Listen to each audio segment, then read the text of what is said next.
You are now watching Believe. Do you believe? All right, everybody, welcome back to On the Edge with Slash. My name is Kyle Ledbetter, here with Kordell Stewart, Pro Bowl quarterback. Welcome in, Kordell. How are you feeling after week 3 of the NFL season? I tell you what, Kyle, another phenomenal week of football, brother. What more can you ask for? The games that you thought would be great games were just that. One, I think probably the highlight of the weekend, starting it off at the 1 o'clock game, was the Miami Dolphin and the Buffalo Bills game. Here it is. So many people are figuratively asking for Tua's head, and he goes out and he steadily keeps doing what he's doing, saying that he can't throw the ball deep, he can't do this, he can't do that, and he and Waddle, as well as Tyreek Hill, are actually just wreaking havoc when it comes to taking the top off defenses. We saw yesterday Johnson, the rookie, playing safety for the Buffalo Bills. He just caught complete hell trying to figure out if Tyreek or Waddle's running a corner route, a post route, or a go route, or whatever. He just could not get in the right position. And I think that secondary got exposed considering the injuries that they've had on defense, losing 5 of their starters. But still was a very, very, very competitive game. You can also even look at the game like last night, when you talk about this Denver Broncos team and what they're trying to have happen. I mean, they played against the San Francisco 49ers team that's a more healthier team in the sense of how they play the game, because Jimmy Garoppolo was in, assuming because of what he's done with the team over the years, they would actually be able to go out and play a little better football. But the game was a 10-11 game. When in the world have we ever seen a 10-11 game? All right, Baltimore goes into New England. They get that great win with Lamar steadily playing great. They're waiting to figure out how they're going to do his deal. But, that value of Lamar is steadily going higher and higher every time they don't get ink on paper. What about the Philadelphia Eagles, and Jalen Hurts and that company, right, playing against the Commanders? He's playing MVP caliber football right now, and no one really talked about Jalen Hurts at all this offseason, other than he has an opportunity to start again and see what happens, but it wasn't the topic of conversation. So a lot of football.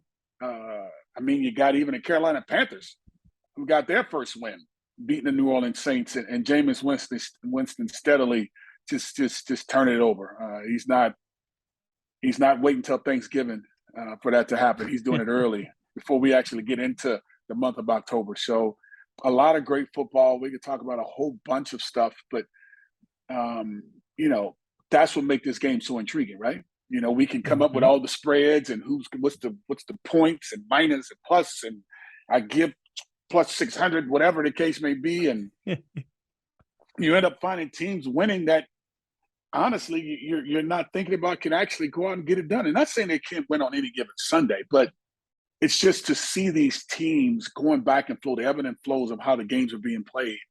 It's you have to sit in your seat. You can't leave and get a glass of Kool-Aid or anything. Literally, you have to sit in your seat and watch it and ask somebody to get it for you, because you might miss something. And I had the opportunity to catch a lot of football, and it was great to watch. Well, you mentioned something fun here. This is courtesy of the NFLscoregami.com. There have only been 2 times in NFL history that you have an 11-10 game. They actually track this stuff. It's happened twice in NFL history. Once was last night. Mm-hmm. The other time was the Pittsburgh Steelers against the San Diego Chargers in 2008.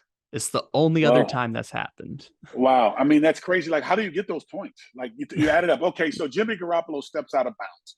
Okay, that's 2 points. I mean, it's just beyond me to add it up to see how it works. But 10-11, you couldn't put that together. The 11 points you can't find. I mean, from a rational standpoint, you can see 10, right? We kick field goals. We score touchdowns. 11? A 2-point – I mean, you get – not a 2-point conversion, but actually going out of bounds or whatever. It's just pretty crazy. But, hey, you know what? Like I always say, and I've always said when I coached in high school, you can coach from an ugly win. You just keep on putting up the dubs, babe. They're 2-1 right now. It may not be the prettiest. Defense playing outstanding. Honestly, they're actually coming around. Offense, they still got to figure this thing out. It's for some reason, when coming deep out of their end zone, they're running the football, and then all of a sudden they want to start throwing it all over the field when they get midway down the field. And penalties start happening. I mean, it's penalty after penalty after penalty that's setting them back. And I just think they need to actually keep it simple. Let the defense play the way they've been playing, find a running game, play action pass. All this straight drop backing stuff that they do. Hey, man, I know you gave him $245 million, 165 of it guaranteed full-time for Russell Wilson. But let's be transparent. This is a new system. No one's really comfortable at the moment in time when it comes to the passing game. The running game looked like it's really working. I think they need to go to that, allow Russell Wilson to utilize his talent. The ball's going to get thrown down the field eventually. But I wouldn't force the envelope. And they still hadn't been able to get truly any points at all on the board when it comes to scoring touchdowns again. So, they steadily shoot themselves in the foot. But I digress about the Broncos. I mean, 10 to 11, it was so boring. I turned it off to watch a House of Dragons because I was getting so bored, right? Because it's like, come on, dude. Like, what are we doing here? It's the sequel to the Game of Thrones, but 200 years prior. So I figured, I'll go catch it and see what's going on, what happened back in the day, and to see how that thing happened to get to where the Game of Thrones began and was. But a win is a win. I'm happy for them. Let it go. All the Sunday night football games have been like that this year, which is nice for me because I'm trying to have a healthy relationship with football this year. So I haven't watched any of the Sunday night games this year. And it's good that all of them have been bad so far. Just Bucks Cowboys was bad. Bears Packers was bad. This one, I'm glad I didn't watch it, but I can see the highlight of Jimmy G running out the end zone and get the gist of what happened. Oh, my goodness. I'm sitting here like, come on. I know the pressure's coming. Like, give me some lateral movement here. Step up in the pocket as much as you can. Give me some lateral movement. Act like you have some quickness. This is why we got the mobile quarterbacks in the game. Like the guys like who we're actually going to probably cover is the Jalen Hurts. And Tua, he's not a mobile guy, but he's capable, right? I like that term, capable.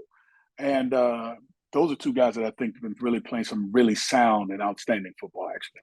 Well, you mentioned ugly wins talking about the Broncos. I think we can chalk up an ugly win for the now 3-0 Miami Dolphins, who squeaked out a winner against Buffalo. Buffalo had a bunch of special teams mistakes and Josh Allen not being able to clock the ball at halftime. And the Miami defense stepped up and held them to keep them out of the end zone for most of the game. But the story's going to be Tua. Dolphins are 3-0, and he's got one of the best passer ratings in the NFL. Yes, he does. Here's the thing that's crazy about Tua is going back to college when he was at Alabama. He would have to come in for Jalen Hurts, and we saw what he did in that short window of time in the national championship game. And I think the rest was history. And, of course, unfortunately for the hip injury that he ended up having against Auburn his senior year, his last year, sat him out. But, everybody questioned him. And I'm not saying the jury is still not out. But you have to assume the trajectory of Tua right now with being able to get the ball down the field. I mean, everyone asks questions about can he throw the ball deep downfield. I mean, the last two games, he's had a total of six passes that was thrown over 20 yards. And whether it be touchdowns, whether it be big plays, he's done an outstanding job. And I just think he needs to continue to do it. I think it was 7 completions over 30 yards or 6 completions over 30 yards. And I think it was 8 completions over 20 yards. And that's a lot. Last year alone, I think he had out of 28 attempts, he had 14 over 20 to 30 yards last year. And this is the first 3 games, and he's already went past half of that number this season. And it doesn't hurt to have guys that can actually take the top of defenses like Waddle and Tyreek Hill and company, right? I mean, it's remarkable. I guess the Tyreek Hill effect has truly come in and made life easy for him. Think about Alabama. He had some phenomenal players around him in Alabama. And so now that you see him having those pieces with him there in Miami, and Coach Mike McDaniel, I think he's doing it's McDaniel, correct me if I'm right. I say McDonald's and McDaniel. Yeah, Mike McDaniel, right. But no S at the end. It's just a single McDaniel. That guy. Yeah, no McDonald's. So Coach McDaniel, he's doing a really good job of putting his team, and he's so confident. Coach McDaniel is. He's so confident in what he's calling. You never see him rattled on the sideline. If there's a head scratcher of a game, of course, the Baltimore game last week was one where I think they had 7 minutes and 37 seconds left in the third quarter. They were down 35-7. And then all of a sudden they make this run and wins the game 42-35. Same thing happened yesterday. That could have been a head scratcher.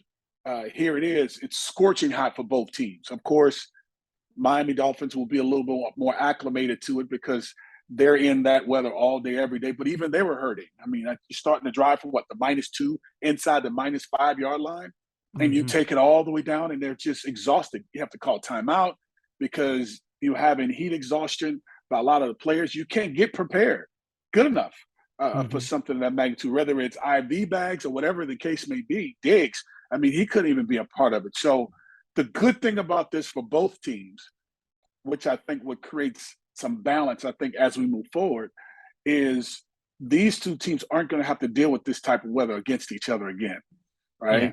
So it won't be the excuse of in the next meeting, it was too hot. It may be too cold because I think they meet again in the month of October, I think again. So it's going to be interesting to see how that works.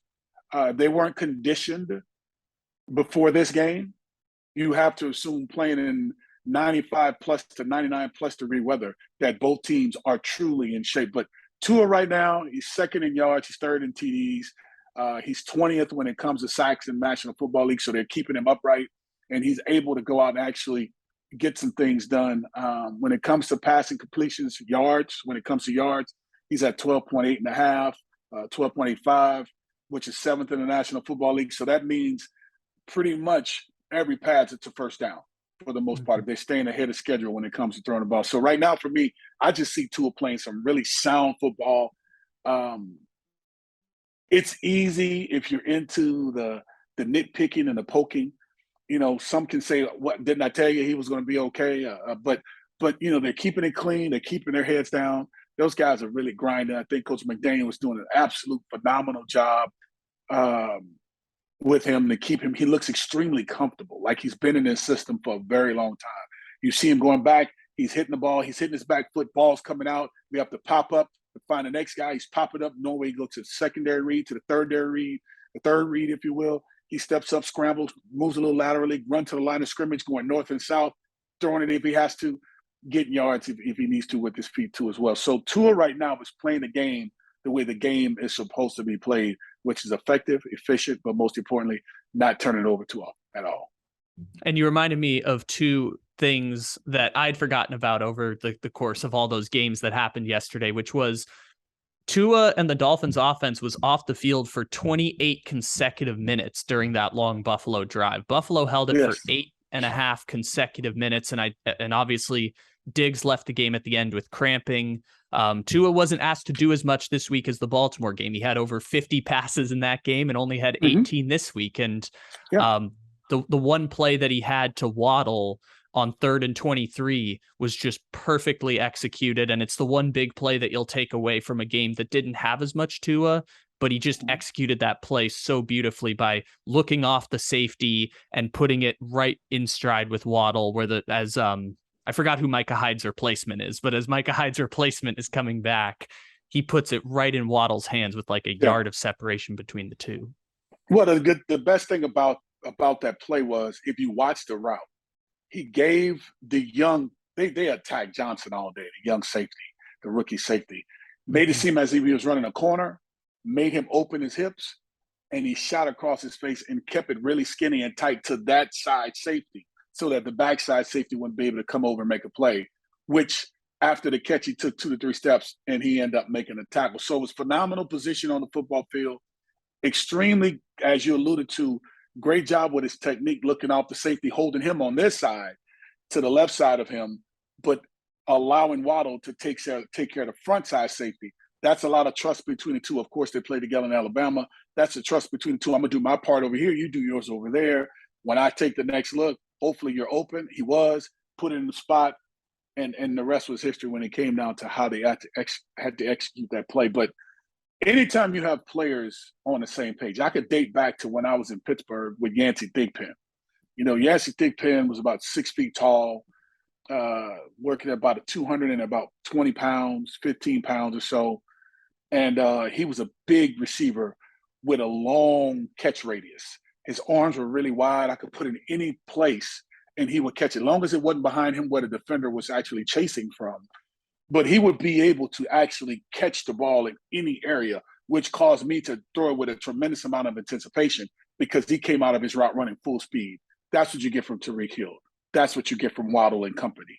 And I think that's what causes Tua, when it comes to the deep ball, to be able to throw it the way he throws it with not waiting for them to come open because he trusts their speed, he trusts their landmarks, and he's able to identify other things other than keeping his eye on the receivers, maybe because he doesn't trust them. So, it's something that you can't put into words when it comes to trust and how it looks. Because when you look at it on television, it looks extremely easy, right? And you'd be like, well, why wasn't he doing it last year? It's not always that easy to be able to pinpoint passes to players the same way from one guy to another. Throwing the ball to Hines Ward, it was a different throw than it was to a Plexico Burress. It was a different throw to a Bobby Shaw.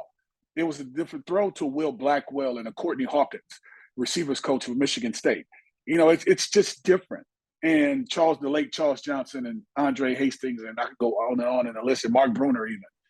It's different for each guy, but you try to put it in the area where these guys can actually use their talents and while they're together to be able to go out and make those plays. And I think you have that. And don't get it twisted. Waddle's a great receiver. We know Tyreek Hill is Hall of Fame material if he keeps this thing up with what he's been doing. Keep winning championship, keep getting the deep throws, keep getting the yards per catch to be his deepest throws. Kind of almost Randy Moss, but just a smaller version, right? Because that's how big of a threat he is when it comes to taking the top off a defense. But having Tyreek Hill on this team truly caused defensive coordinators to respect the entire formation and the personnel groups that are in the huddle. Even when he's not in, they're still conscious of it, right? So now you're playing to a player's ability and talent, which is lightning when it comes to Tyreek Hill, a world-class sprinter when it comes down to his speed. The only thing to me is going to hurt this football team and the Miami Dolphins, and I say this about the Buffalo Bills, and we see how it affected them yesterday, injuries. If they could sustain being healthy and they could get to the inclement weathers late in the season, mid to late October to early November, all the way throughout to the playoffs, if they can stay healthy, I think they do have the recipe to be able to win. Their defense is playing stingy. They're giving up plays, but they're not giving up plays that are extremely costly. They're just enough to say, you know what, we got to respect the opposing team. They're going to get theirs. So we just have to make sure it's not too damaging. But this Miami Dolphins team, I know it's this Monday morning fever and you become a prisoner of the moment. But this has been consistent over the last 3 weeks for this Miami Dolphins team. This just didn't happen yesterday. This is consistent with them. And they run the ball well enough for the play action pass and also the drop back pass to actually be effective. But defensively, good defense. And then they do this quick screens and long handoffs is what we used to call them sometimes when it comes to the offense. We're not making them throw it deep early. We're dinking and dunking. And then all of a sudden we make you come up and get anxious. You try to bite on something before you double move. There's somebody goes down a rail, whether it's down the seam, down the sideline to a post route. Right now, they're playing very, very, very good football, and I'm not going to be afraid to say it right now. They're playing arguably some of the best football overall. We just need to see more of it to be able to buy into it because we know the team they played yesterday is really, really good. Once they figure out their woes when it comes to their defense and their injuries, we know they'll be back because it's very rare you'll be able to play that good as a team in Buffalo, regardless of where you go on the road, and not be able to get a win unless the other team is playing 30 seconds better than you, because that's what they end up missing out on. They end up getting a completion. They ran out of time. They just needed 5 more yards to get in field goal range. If they can get for 5 more yards after the completion to get in field goal range, we don't know what the outcome could be. It could be what the score would be 20-7, 20-19, or 21-19. 21-19. The score could have been 22-21. We don't know, but that's why you play the game. And so I just think it's in a good place right now. Exactly. And you could go back to Bass missing the 42-yard field goal. And if he makes that, they don't have to go for it at the goal line. Right. There's so many different things I said it off the top. Josh Allen bobbled a spike at the end of the half, and that's double clock management mistakes for Buffalo. And I think I'm with you on the same boat. Injuries, and I'll add the running game for Miami has been very poor this season. They've had one 50-yard rusher in the game against Buffalo. They had 14 carries for 35 yards among Mostert and Edmonds. They did get 2 goal line touchdowns, though, but it's Here's been the thing, not though, great Kyle. there. Here's the thing. It's not always about having a 100-yard rusher, right? Or 90 or 80-yard rusher. It's about how effective are you when it's time to get the change moved, keep the change moving. Most like to say, oh, you have to rush for this many yards to get it done. How many times have we seen a plus 100-yard rusher, a plus 300-yard passer, no interceptions, and they still lose the game? Mm-hmm. We've seen it many times. And so for me, with a team like this one, where, again, the long handoffs, the stand up and throw the quick screen, to the quick slants, to whatever this, the bubble screens, that's the equivalent of long handoffs. So the 50 yards that we've seen on paper that they rush for, if we go back and look at the little dink and dunk plays, and I don't mean checkdowns past the line of scrimmage, I mean balls thrown behind the line of scrimmage, to quick slants or quick bubble screens, those are equivalent of handoffs. If we take those yards and add them to the rushing yards, right? You then cause defenses have to cover the entire football field, to where once they're spread out on the defensive side of the football, that means that now the running game can open over time. So I like the concept of, it may not be necessarily down your throat, figuratively type running, but it's effective enough to keep you in the box, to where now we have this one-on-one coverage on the outside. Tyreek Hill, Waddle one-on-one with any DB in the National Football League, where there's no pursuit to the football coming. I'm betting on those two guys to beat them and probably get, before the tackle or even touch them, at least 8 to 10 yards automatically. And anything after that is a bonus. So the 50 yards is cosmetics. Let's say that for the sake of conversation, right? It's not the prettiest thing, like you alluded to a second ago, but it's enough to keep them on schedule to do what they want to do. Because while you think I may want to throw a comeback or a dig route or an out or a curl, let me give it to Tyreek Hill right now. Let me run Waddle off. Let me give it to Tyreek. You know what the DB is going to do, right? He's going to break down at 5 yards, past the line of scrimmage, beyond the line of scrimmage. And before you know it, Tyreek Hill's going to eat up that cushion, tap, shake and bake. I got another 7 or 8 yards, or maybe take it to the house, or maybe get a 25-yard gain, because you can't catch him. So that 50 yards for that team, because of the speed on the outside and what they do schematically, I'll take it. Now Pittsburgh, teams like that. Cleveland, teams like that. Those guys, they need to run the football to help New England Patriots this year for sure. New England Patriots, they need to run the football to set it up, because they aren't as dynamic on the outside to be able to create those types of threats in the quick passing game, to even the screens, if you will, passing game, things of that nature, or slants or whatever, or hitching the, they have their cake and they can eat it too. And again, if they can keep this going with what they're doing in Miami, it's going to be tough to stop those guys, especially if Tua can stay healthy, because he can be injury prone at times. Feud, he saw yesterday, banged his head on the ground, and they're going to go back and contest the ruling of him getting back on the field, because it looked like he could have been concussed, but they alluded to say it was his back. That he ended up hurting early in the game. So, but if he can stay healthy, it's going to be hard to beat Miami, bro. It's going to be hard to beat. It's going to be hard to beat them. That is what they're. I did not give them a chance, to be honest. I said it was going to be Buffalo, even with the loss of 5 players on that defense. I thought they were still good enough. But again, you could talk about the weather, you could talk about the injuries, Special everybody teams. was hot. Special teams, even, everybody was hot, But I think that was a great game to set both these teams up to make a run in the AFC East, to even an entire AFC conference, to let it be known that it's not just the Kansas City Chiefs we're talking about. It's not going to be just the New England Patriots that was on the run. Quiet as kept. Baltimore's really balling. They got beat bad last week. It was a humiliating loss for them. But you have to assume, with the way Lamar is actually playing, his value is going through the roof. I don't know what they're waiting on to pay him. They need to hurry up, because the more this dude plays, the more millions they're going to put into the pot. So this 133. I'll throw this in real quick too. Baltimore, Lamar Jackson, number 1 in the league in passing yards, number 4 in the league in rushing yards at this point in the season. So he's Mr. Everything, technically. He's Mr. Everything on their offense and on their team. So I just think if they can continue, and again, that's another team we have to be careful. In the Cleveland Browns, I don't care that defense is playing good. Chubbs and company, those dudes are running the ball good. Jacoby Brissett, he's doing an outstanding job taking what the Steelers defense was giving him in that game there in Cleveland. Outstanding job of how they're the AFC is kind of, you just got to let it play itself out. But I think the formula that I'm watching with teams that are really playing good, it's some really kind of takes me back to the college football. Honestly, when college football is really good.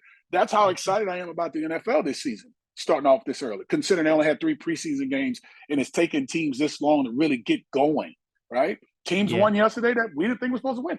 The Jacksonville Jaguars. Think about that one. They went to, where did they go? They played, Jacksonville played against, help me out here on this one. This last week, Los Angeles and. Yes. Yeah. They played the Chargers. Yes, right. That's right. I'm sorry. They played against the Chargers. Great win for them. I mean, think about what they're doing when it comes to how they're playing right now. So Doug Peterson is really doing a phenomenal job in getting that offense to actually operate the way it should. So again, we don't know what the heck is going on in the AFC. All I know is teams are playing really good football, and I think there's going to be some high records, as in like 11-5, 12, actually 12-5 to, whatever the case may be, high numbers in order to determine who's actually getting to the postseason and can win a division and be the second seed in a division, actually make a chance at a run to the postseason. So it's going to be a little different this year if this continues, because this is some really good football I'm watching in the AFC right now. So you're thinking 10 wins is going to get you in the playoffs in the AFC this year? You better get them. If you don't get 10, you might be on the outside looking in if this trend continues with all the teams I just mentioned. 2-1 is a good place to be right now, right? 2-1. I mean, the Broncos are 2-1. I know it sounds crazy. And there's a few other teams right now that I think it's Tennessee Titans 2-1 right now. Tennessee 1-2, but they probably should be 2-1. They should be 2-1. I mean, but you have teams that are 2-1. Kansas City. I mean, just teams are really playing good football. And I'm not going off a record, to be honest. It's not just a record, but it's how they're doing it. 1 or 2 team, that thing can flip overnight, right? But if you watch how they're playing, it's the type of football that says, okay, if we can just keep trending, if our defense is sound right now, let's just stay healthy. If we got a decent running game, let's build on that a little bit more. If our passing game is struggling, let's not try to force the envelope. Let's just keep it between the trenches, get our O-line acclimated, get them going. They gotta be cohesive. That's a group up front that's a little different than the 4 that you would get on a defensive line, where all they have to do is shoot this gap, shoot that gap. You got guards and centers who are having conversations as if they're at dinner, on the offensive line. And it's like, Mike's 52 right here. And then the guard said, no, we got to. Before you know it, that conversation's going on. And the quarterback steady calling cadence in the background. Right. So, those guys are going to take some time. And I think the way you do that is you have them going forward. And the more you have them going forward, the more physical they can become when it comes to their pass setting, right? To where now they're punching really hard because they've gotten the opportunity to lean their bodies on a D lineman, as opposed to keep them in the passing mode, digressing all the time from the line of scrimmage and always stepping into the quarterback's lap. So I know I sound like a coordinator, but it's just what I know. Yeah, you're just what I do. It's what I know. And I just like what I'm seeing when it comes down to defenses playing good, and in the trenches, the teams that are winning convincingly, or the ones that are on the borderline of winning, they just so happen to play against a team that's a little bit better. You see them putting forth the effort to run, as I told you about the Miami Dolphins. Even though it's at 50 is the most, that's okay, because what you saw on the outside, what they did yesterday, was absolutely a phenomenal game plan against that defense. That caused guys to kind of drift in space to figure out what the heck they were doing. And you couldn't keep your eye on one thing. You had to watch everything. So yeah, right now, I like Miami. I'm really liking Miami. And it's not just because they beat an injured team with losing 5 players on the defense side of football. It's just what they're trying to do. And you can't hate the player, you have to hate the game. It's not them. It's not their fault that they were injured and they didn't have their best players. Yeah. They're actually going out and I think executing in a way that allows them to go to practice every day feeling real good about themselves, and to know that their quarterback is playing good, which I think was the biggest question mark in a lot of the play. Because they read the newspaper. They hear the news, right? They've seen the conversations about potentially other guys coming in, whether it was Deshaun Watson at one time was in talks about with Miami to, a few other things before he actually ended up signing with Cleveland. But you hear all the buzz, if you're part of football and you're listening and paying attention, you hear the stuff that's being said, but it's the undertone of what they're not saying that causes you to be like, they're so disrespectful. And then all the crazy stuff that's going on with management, with the illegal usage of how they were dealing with Tom Brady, and that suspension. And double down on that for Tua, man. They tried to replace Tua last year, and he took it on the chin. His comments were good after that. He's like, nah, they weren't trying to do that as like that. Yep. It was all speculation and whatever. He handled it well, but it's got to mess with you at a certain level. Well, it makes you identify what's truthful or not. You know what I'm saying? It makes you identify what really matters, right?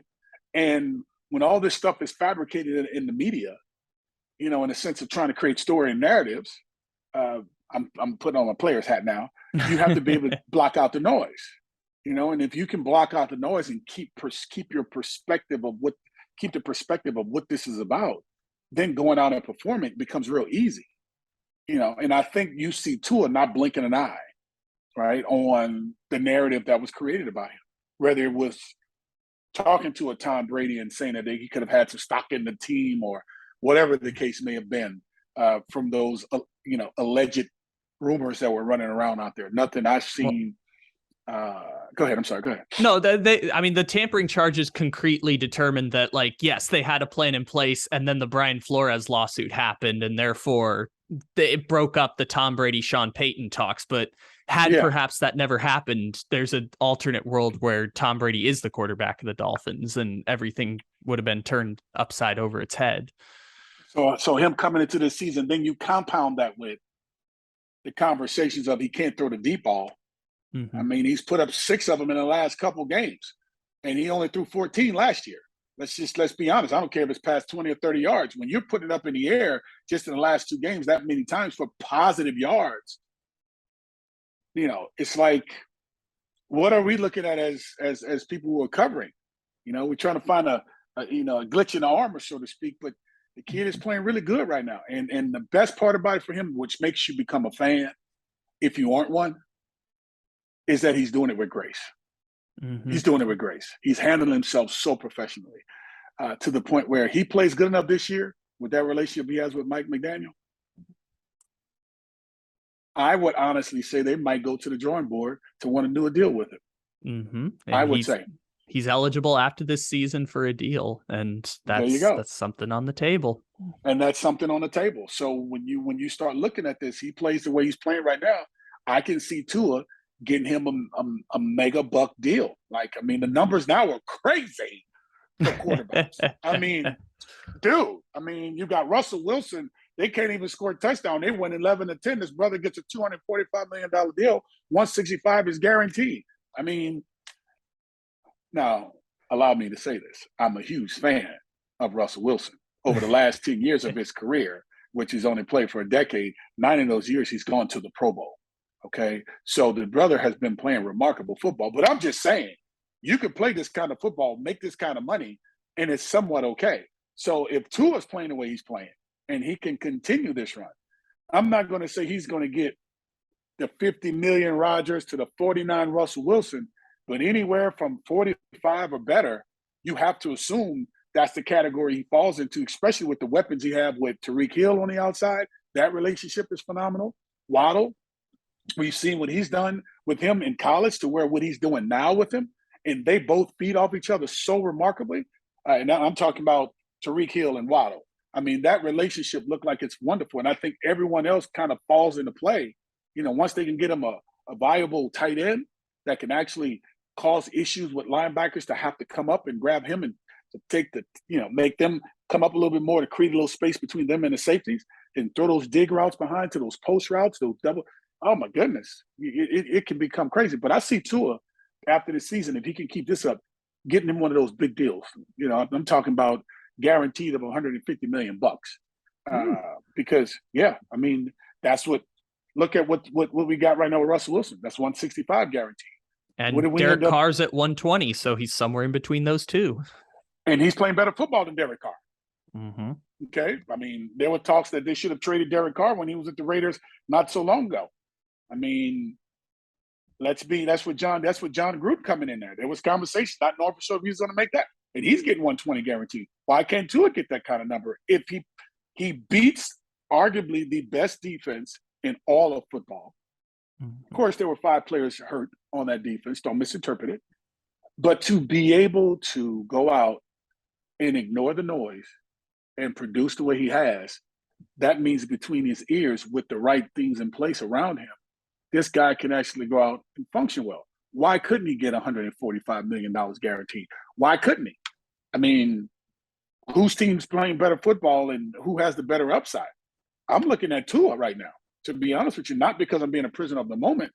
That stuff in the Raiders with Derek Carr, I mean, it's looking good. Don't get me wrong in the sense of his future with the Raiders.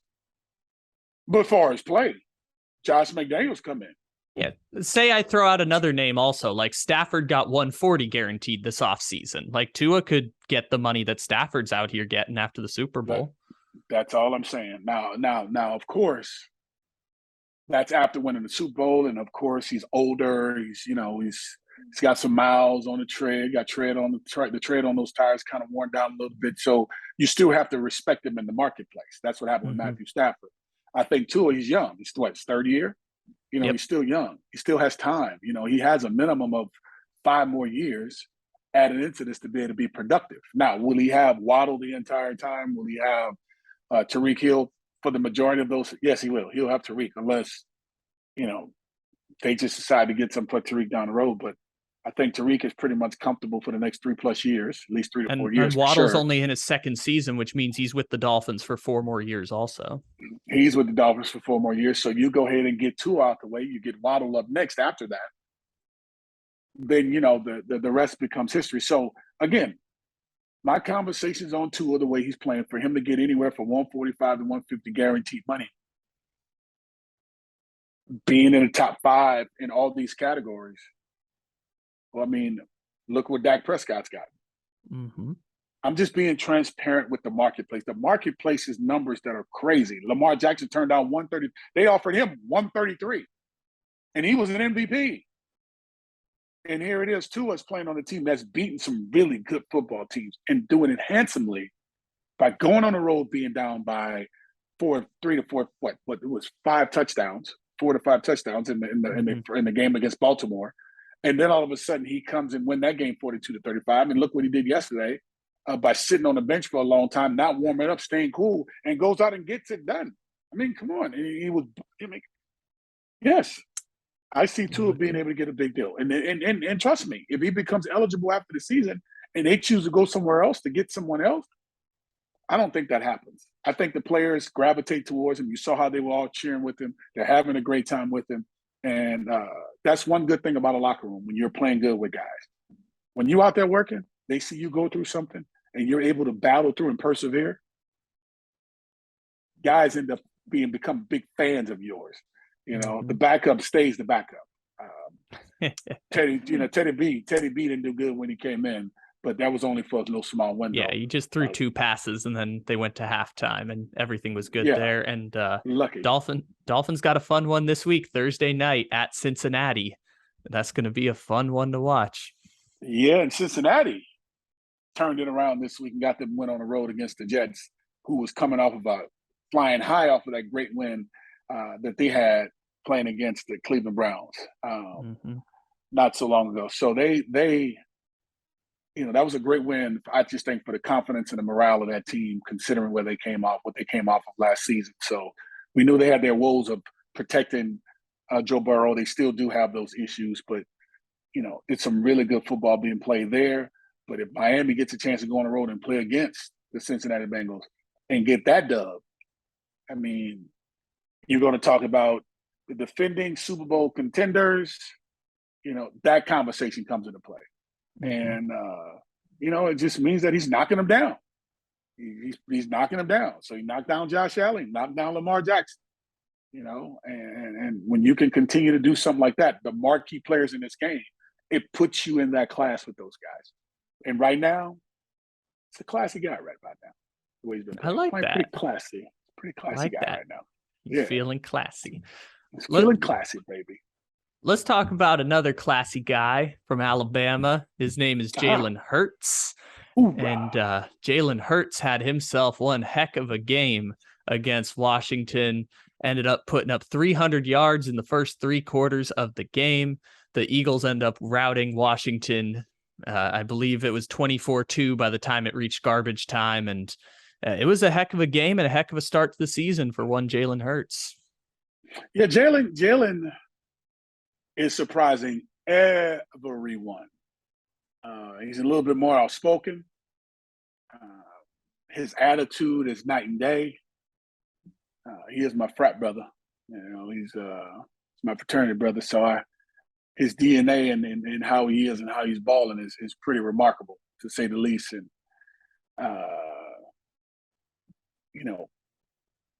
it was a time where you didn't know what it was, other than he had a great run in Alabama, got replaced by Tua, ended up leaving to go to Oklahoma, made a great run there, to then going to Philly, them not knowing for sure how they're going to utilize him there in Philly, and questioning his ability to make throws and just do a lot of stuff. And to now see him playing up to an MVP caliber, you cannot deny him of any of that when it comes down to it. Jalen Hurts right now is playing a kind of ball that is MVP caliber. But the thing that I love most, the effectiveness when it comes to throwing the ball, how efficient he is, how he runs when needed, and he makes it look easy. All right. When it comes down to Devonte Smith and A.J. Brown, who came from the Titans, these dudes are wreaking havoc on everybody right now. This is the balance that they're possessing right now makes them arguably the best team in football today.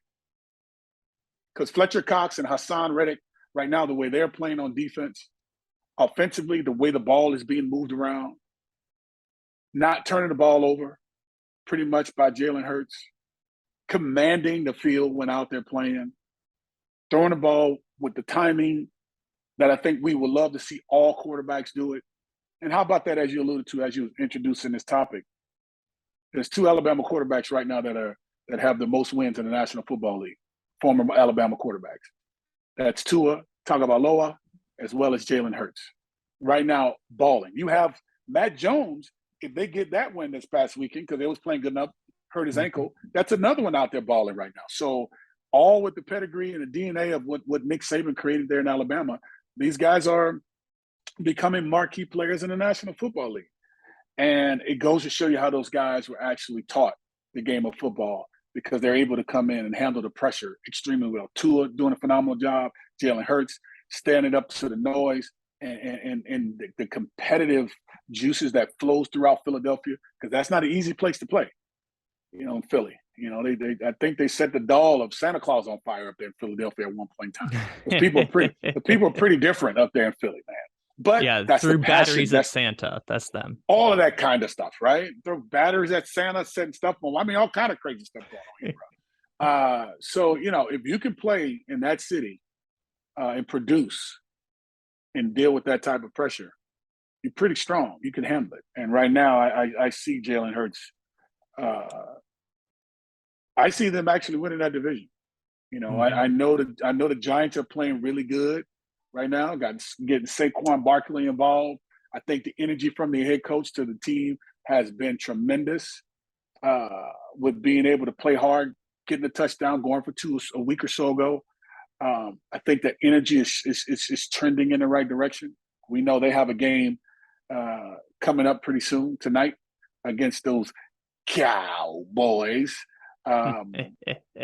And so I just see this division becoming a division of old, right?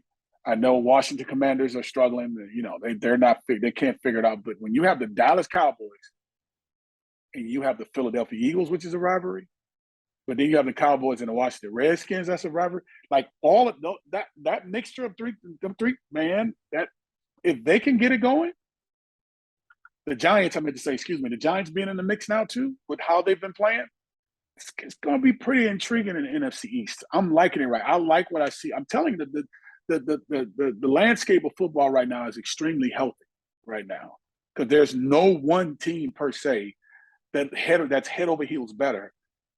But execution-wise, you can be excited about one team more than the other. And I like the execution of the Philadelphia Eagles, and most importantly with Jalen Hurts at the top of the league when it comes to yards per throw with 13.8. He's another player that's every pass pretty much on an average that he's putting out there, he's getting first downs every single time. So, you know, they're pretty much doing their business when it comes to how they play. And if you had to pick between in that division, who could you say the best team? Would you go with the Giants? Of course, I'm not going to say, of course, not the Cowboys because I'm not buying that yet. I got to wait till Dak come back. But because, you know, once they get the tape out on players, you know how that goes. Yeah. Philadelphia or the Giants? How do you see this happening when it comes down to two good teams? Because the Giants are playing good, bro. You can't knock them out. You can't say no about them, Kyle. You can't say it. The New York Giants, if you had told me at the start of the year they would have won 3 games the whole season, I would have believed you. And that team is so young. Daniel Jones is not the answer there. We've known that for like a year now. They're in transition. They're going to be quarterback hunting in the draft this year. This feels like more of an anomaly for the Giants. The Titans should have won that game week 1. I know the Giants, they won, and obviously we can play results till kingdom come, but I'm not buying the Giants. And Dallas, they really need Dak Prescott, man. The difference, I know Jerry Jones was trying to make something out of Cooper Rush, but the difference between Prescott and Cooper Rush is significant. He's a great salesman. Come on. I mean, he's arguably, when it comes down to nail your paraphernalia, that is, and in marketing, I mean, he's the best that ever did it when it comes to the National Football League. I mean, the New England Patriots do it by winning championships. Jerry Jones does it by conversation in his pockets, you know, and how he acquired the team. And so I think when it comes down to elevating the mindset of his players, he's arguably and outwardly, I think, the best at it when it comes to his players and how he's not afraid to have a conversation about whoever the quarterback is. He has a love affair for his quarterbacks now. Mm-hmm. I mean, he had one with Tony Romo.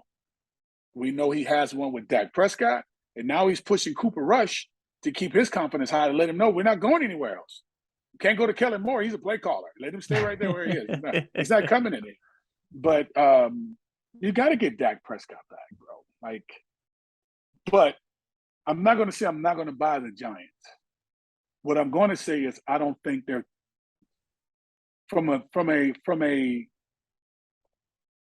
talent standpoint, Philadelphia has the better talent across the board, right? Yeah. I think the running game with Jalen Hurts' ability to run, along with their running game, I think puts them in a better place.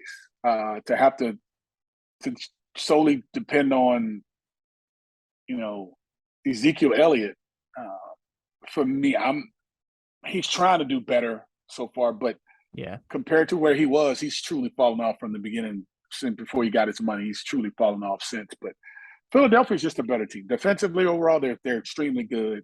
They apply the pressure the way they're supposed to. Fletcher Cox can turn the volume up as loud as he wants. There is no end to how loud he can turn his volume up when it comes to how he plays. And I think the supporting cast around him plays really, really, they feed off of his energy up front. And Jalen Hurts, he's the catalyst to all this. He's the cowbell, truthfully, when it comes down to it. They know everything goes through number one, and he's doing really good. So right now, conversations about the MVP, I know sometimes people may say, it's the jinx, you're going to jinx it. No. I think he's so locked because if you listen to him, it kind of sounds like Nick Saban-esque, right? It's one of those things where, it's we did good in the first half, but God damn it, we squandered in the second half. Thank God for defense, how good they played in the second half, right? It's like it's never enough. And when you have that approach, it's never enough, you're going to always play for 60 minutes. And if you, like you say, you leave some money on the table, we left some food in the kitchen or whatever he was saying in the locker room to indicate there's more to get or more to eat. That type of energy, when you tell it to your teammates, old or young, they keep playing hard. And to not leave anything on the table the way they've been playing, I think is a big reason of why you're hearing these conversations kind of coming out of the trees and the bushes about MVP with his name on it. So I'm liking what Jalen Hurts is doing right now, and he's at the top of the charts in many categories. But the one that's most important, he's winning, and they're winning committed. It's not accidents. It's not like the 11-10 win. Okay, it's not having to come from far behind to win, because having to play from behind all the time to win, it's going to catch up with you at some point in time. These dudes are starting off fast. Yeah. And when you start off fast and you produce early, it puts you in a position to have control of your own destiny. And again, it's the elephant in the room, injuries. They can stay healthy. That's another team in NFC that I think no one wants to see. That's including the Tampa Bay Buccaneers. That's including the Green Bay Packers. Whoever else in the NFC that think they're really good. This Philadelphia team right now is playing like bullies right now when it comes to how hard and how tough they're playing. And when you're looking at the MVP and the people who have said wow early, it's Hurts, it's Lamar, and it's Josh Allen, and then there's everyone else. Those three have been excellent.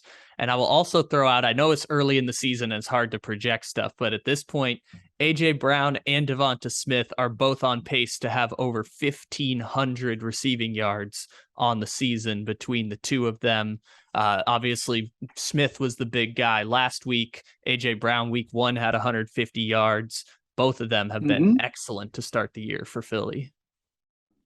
Yeah, and when you're having two players on the same teams, that's unselfish, right? That's the key in this, because receivers, there's only one ball, right? Quarterback touches it every single down unless they're doing direct snaps. But if you got 75 plays, they may get it. I mean, offensive plays, they may get it. 75 of those 76, and you have to assume that that's a great thing. So,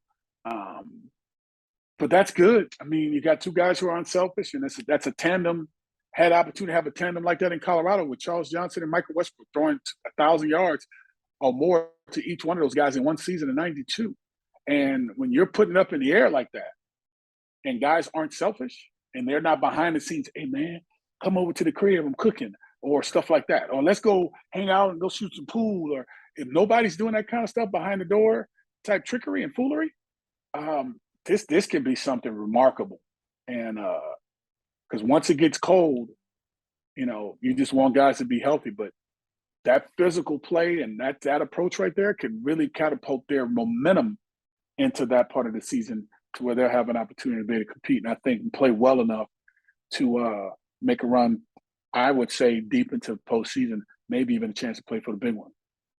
Just to wrap up the show here on something you mentioned while we were talking about those Alabama quarterbacks. Monday morning, Tom Pelissero confirmed that Mac Jones has a pretty severe high ankle sprain. The hope is that he's not going to have surgery, but still no timetable on when he's going to return for the Patriots. So New England, sitting at 1-2, is now going to be without their quarterback for what looks like an extended period of time. Yeah, they're going to struggle. They're going to struggle without him. But, that's why in some cases, the backup becomes the most favored player. In this case, it's not because Matt Jones wasn't playing good. It's because of injuries. You hope you're healthy enough to have a quality backup to be able to come in a game and produce if need be. And it's very rare. I mean, they had that great situation in San Francisco when Trey Lance was playing, and you had Jimmy Garoppolo. You have Jameis Winston and Andy Dalton. So those are a couple teams that we can identify that if a starting quarterback gets injured, who's the next guy up? You have to assume in Miami with Teddy Bridgewater as the backup. He's played good enough over his career to say if something happened to Tua, he's capable of coming in and keeping it going. Maybe a different rhythm, but I think after having a chance to play in that game in that short span of time with Tua left out right before the half, I think it probably told him he needs to be prepared next time, because sometimes you get comfortable, you see things becoming, things operating really well to where you see that there's no chance that you may get on the football field. And, you'll get on it if you're winning, blowing someone out, but you're never anticipating an injury.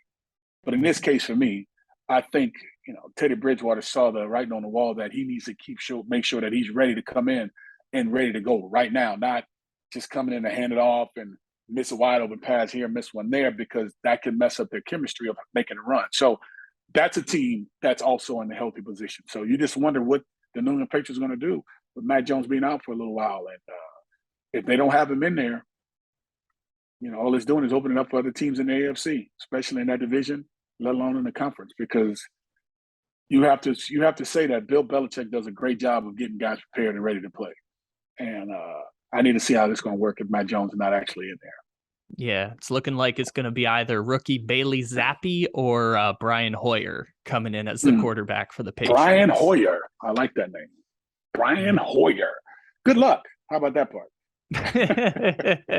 They are certainly not one of those teams. They wish they had a Gardner Minshew hanging out there, but they are certainly one of those teams that doesn't have a great backup quarterback room. Unfortunately. I hear you, brother. Unfortunately. It'll be okay there. This has been On the Edge with Slash, another great episode. Appreciate you, Kordell, and we'll catch up again later this week. Let's do it again, baby. See you soon.